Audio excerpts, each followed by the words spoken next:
Now I request the chief guest of this evening, Professor Kedarnath Singh ji, to address this august gathering.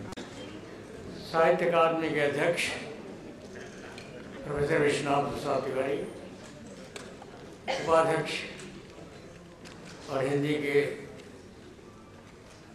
की दुनिया के लिए जो अपरिचित नहीं है, प्रसिद्ध भारतीय नाटककार जो कन्नड़ भाषा में लिखते हैं, श्रीनिवास राव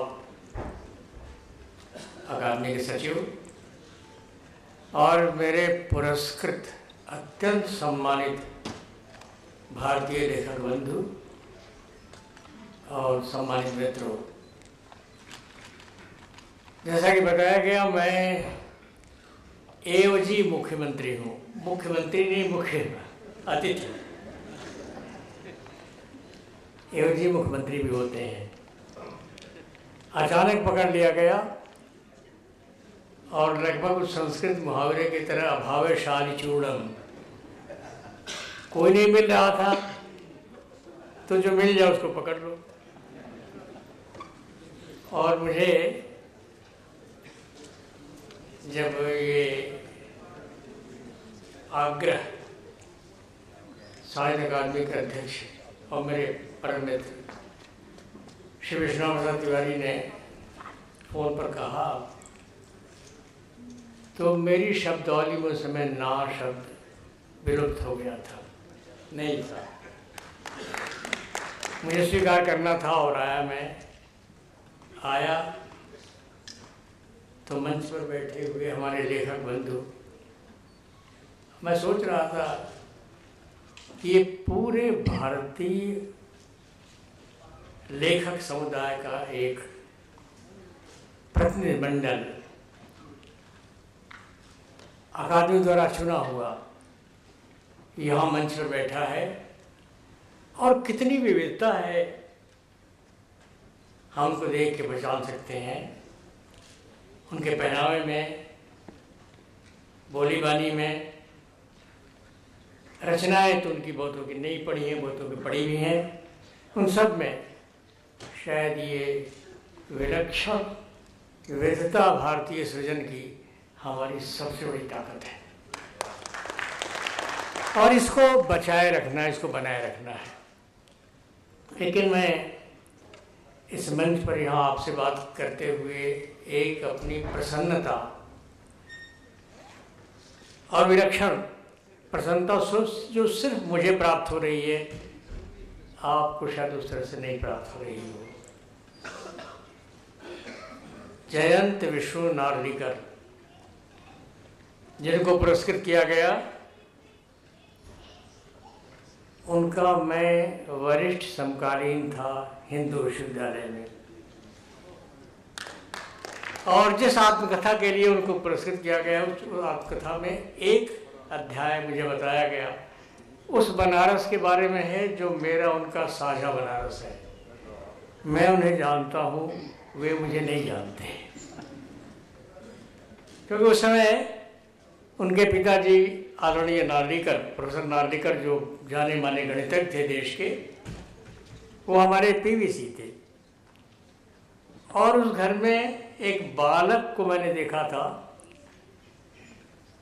जो उस समय इंटरमीडिएट का छात्र रहा होगा। वो हमारे सामने एक विश्वविख्यात वैज्ञानिक के रूप में वह अपना यहाँ मंच पर बैठा है। ये कितनी बड़ी खुशी मेरे लिए है, या मैंने कहा कि आप उसको शायद नहीं महसूस कर सकेंगे।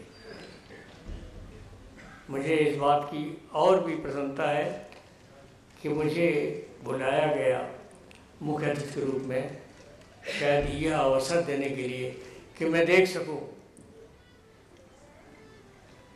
कि जो व्यक्ति विज्ञान के क्षेत्र में अपने किए गए अभूतपूर्व कार्यों के लिए सारे विश्व में सम्मानित हो चुका हो, वह इस मंच पर साहित्य के लिए सम्मानित हुआ, साहित्यिक सृजन के लिए सम्मानित हुआ, आत्मकथा के लिए सम्मानित हुआ। और ये इस बात का प्रमाण भी है कि दूसरे क्षेत्रों से विज्ञान जैसा क्षेत्र जिसमें एक बड़ी ऊंचाई उन्हें हासिल कर चुके हैं वो, वहाँ से साहित्य में आना और नया कुछ देना, उसकी शुरुआत शायद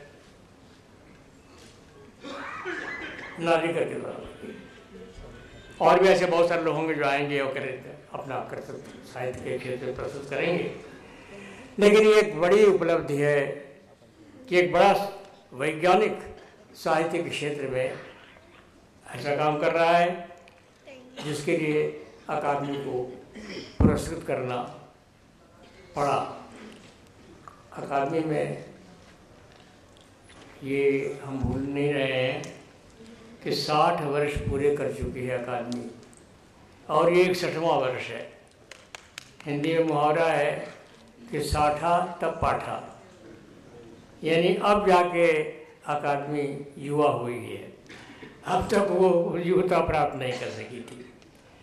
तो इस युवा काल में जो परिपक्व एक युवा के रूप में अकादमी है, उस समय ये आयोजन हो रहा है और उस समय यहाँ जो उपस्थित हैं अनेक बड़े महत्वपूर्ण साहित्यकार अनेक भाषाओं के, वे हमारे सामने हैं और मुझे खुशी हो रही है कि मैं सब कुछ देखने के लिए मौजूद हूँ।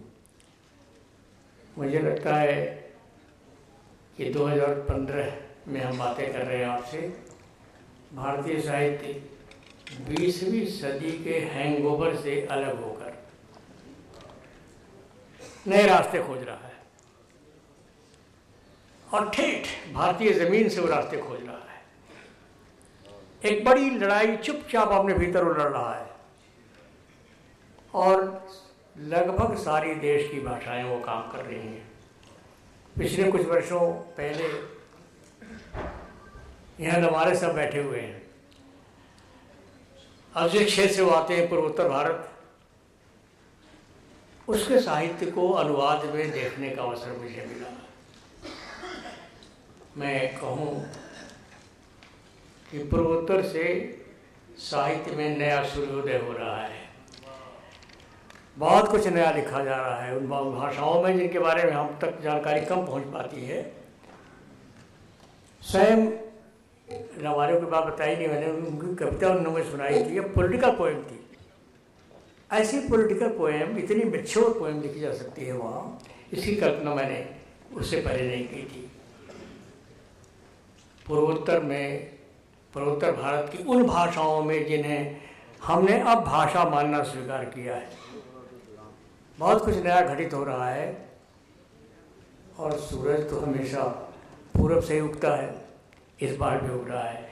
एक नव जागरण चुपचाप घटित हो रहा है उन भाषाओं में जो इससे पहले भाषा नहीं मानी जाती थी। इसलिए शायद साहित्य अकादमी को भी आगे आने वाले समय में उन भाषाओं की ओर और ज़्यादा ध्यान देना होगा। आदिवासी भाषाएं, बहुत अच्छा लेखन हो रहा है। दलित लेखन के बारे में थोड़ा बहुत हम जानते हैं, स्त्री लेखन, दलित लेखन, लेकिन आदिवासी भाषाओं में एक विलक्षण काम हो रहा है, उनको ध्यान कम दिया गया है। लेकिन एक छोटी सी, बहुत लंबी चौड़ी कोई तकरीर करने के लिए नहीं खड़ा हुआ हूँ। एक छोटी सी बात और अपने सामने रख के मैं समेटूंगा अपनी बात को। कुछ भाषाएं हैं जो इस देश की भाषाएं नहीं हैं, लेकिन इस देश में उनमें सृजन हो रहा है। तिब्बती, पिछले दिनों साहित्य अकादमी के सभागार में एक